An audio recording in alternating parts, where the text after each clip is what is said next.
ಹಾಲಿನ ಲಿಂಗ ಯಾರ ಕೊರಳಲಿ ಇತ್ತು, ಮೊಸರಿನ ಲಿಂಗ ಯಾರ ಕೊರಳಲಿ ಇತ್ತು, ಬೆಣ್ಣೆಯ ಲಿಂಗ ಯಾರ ಕೊರಳಲಿ ಇತ್ತು, ತುಪ್ಪದ ಲಿಂಗ ಯಾರ ಕೊರಳಲಿ ಇತ್ತು. ಈ ಎಲ್ಲ ಲಿಂಗ ತಯಾರಿಸಿದ ಮಹಾತ್ಮ ಯಾರು, ಒಡದ ಹೇಳಬೇಕರಿ ಲಿಂಗ ದೀಕ್ಷಾ ಪಡೆದಂತ ಪಂಡಿತರು.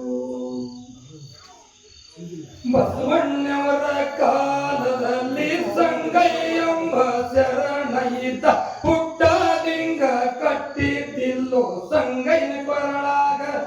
ಅಣ್ಣ ದುರ್ಮಿಲಿಂದ ಲಿಂಗ ಕಟ್ಟ್ಯನ ಸಂಗಯ್ಯನ ಕೊರಳಾಗ. ಸಂಗಯ್ಯ ಅಂತನ ಮನಸ್ಸಿನಾಗ ನಾನು ಮಾಡಲಿನ್ಯಂಗ ಮೂಲ ಮಾಡಿಟ್ರ ಲಿಂಗ ಕಟ್ಟಿ ನನ್ನ ಕೊರಳಾಗ. ಬಸವಣ್ಣವರ ಕಾಲದಲ್ಲಿ ಸಂಗಯ್ಯ ಎಂಬ ಶರಣ ಇದ್ದ, ಪುಟ್ಟ ಲಿಂಗ ಕಟ್ಟಿದಿಲ್ಲೋ ಸಂಗಯ್ಯನ ಕೊರಳಾಗ.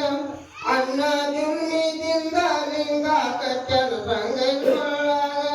ಸಂಗಯ್ಯ ಅಂತ ಮನಸ್ಸಿನಾಗ ನಾನು ಮಾಡಲಿನ್ಯಂಗ ಮೂಲ ಮಾಡಿ ಲಿಂಗ ಕಟ್ಟಿ ಎನ್ನ ಕೊರಳಾಗ. ಬಸವಣ್ಣವರು ಹೇಳಿದಂಗ ಪೂಜಾ ನಡೆಸಿದ ಬೇಗ ಬೆಳಗ, ಪೂಜಾ ಇಲ್ಲದೆ ಏನು ಹಾಕತಿತ್ತಿರ ಬಾಯಿ ಒಳಗ.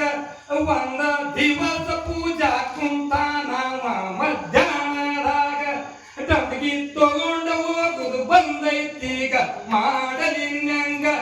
ಒತ್ತರ ಬಂದು ಸಂಗೈ ಪೂಜಾ ಮುಗಿಸ್ಯಾನವಾಗ ಲಿಂಗ ಕೈಯಾಗಿಕೊಂಡು ಓಡತಿದ್ದು ಬಂದು ಮೈನ್ಯಾಗ.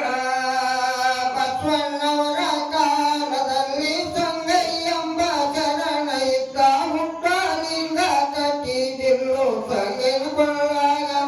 ಅಣ್ಣ ದುರ್ಮಿದಿಂದ ಲಿಂಗ ಕಟ್ಟ್ಯನ ಸಂಗಯ್ಯನ ಕೊರಳಾಗ. ಸಂಗಯ್ಯ ಅಂತನ ಮನಸ್ಸಿನಾಗ ನಾನು ಮಾಡಲಿನ್ಯಂಗ ಮೂಲ ಮಾಡಿ ಲಿಂಗ ಕಟ್ಟಿ ಎನ್ನ ಕೊರಳಾಗ. ಊರ ದಾಟಿ ಹೋಗ್ಬೇಕಂದ್ರ ಘೋರಬ್ರು ಹೋಗ್ತೈತೆ ಅಂದ, ಹೂವಿನ ತೋಟ ಇತ್ತು ಅಲ್ಲೇ ಮಗ್ಗಲದಾಗ.